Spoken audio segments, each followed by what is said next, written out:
Barrister Mbeseha, it's one thing for us to talk about schools resumption. It's another thing for us to observe this practice of the colonial regime and its proxies revising, so to put, revising textbooks every other term and every other year for students. People are starting to speculate the possibility of this being a new tactic to indoctrinate students and give them the narrative that the colonial regime would rather prefer for them to have. I mean, in schools, we've had so many people come unadulterated and tell us that prior the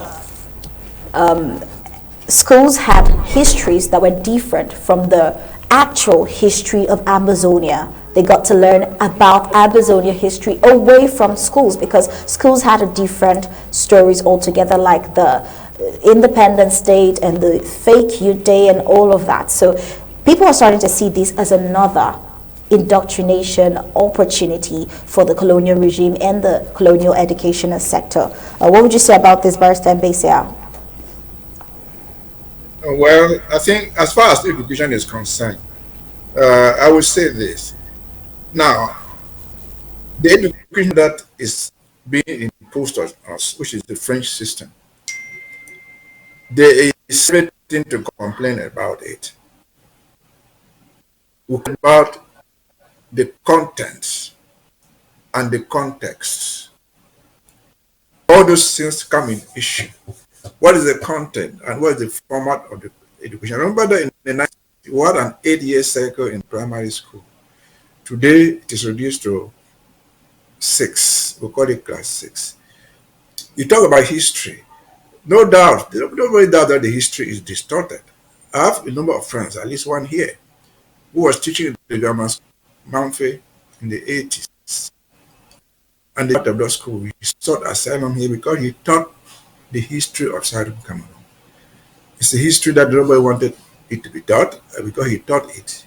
He was expelled from, and he today lives in the United States. He sought asylum here.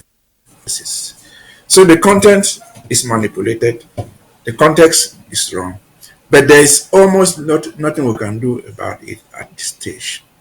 When we get to the right place, we shall have a lot to reform. We shall create our own education system, but not at this time. Because as we speak, I was talking about the 6-year cycle, or the 2-year cycle, or the 7-year cycle in the schools.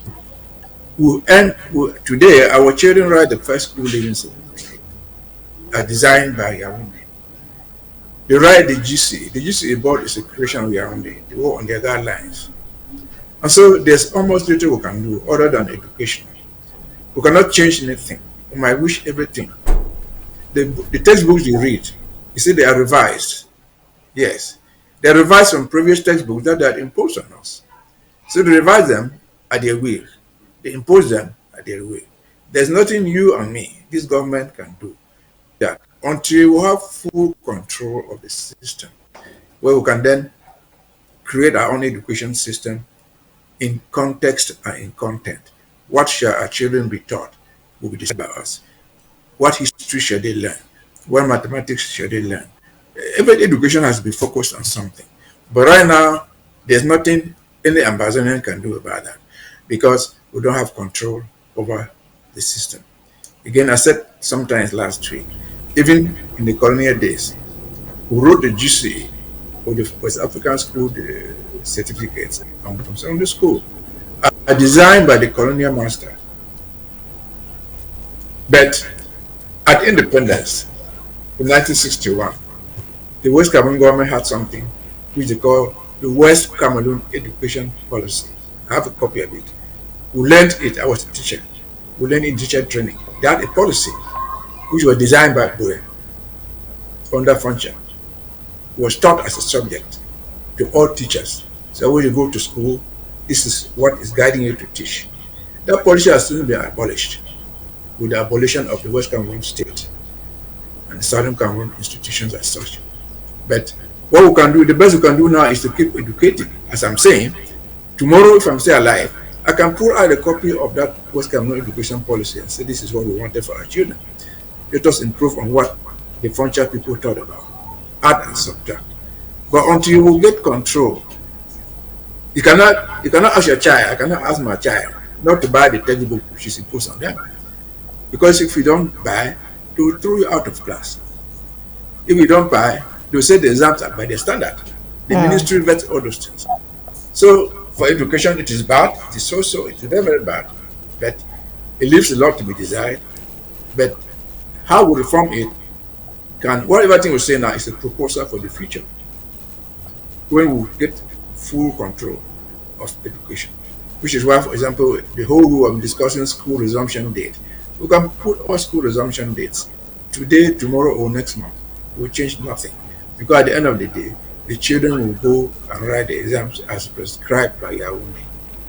What your father, our parents want for now is that the children at least learn how to read and write.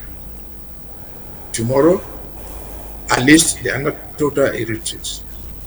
We will reform the system for the children who are left behind. We will probably introduce adult education, do better, do things better.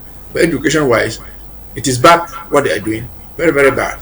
Maybe it is even an economic advantage. Because I remember knowing it. For you to have your book approved by the ministry to be listed in the national book list, you give a lot of bribe.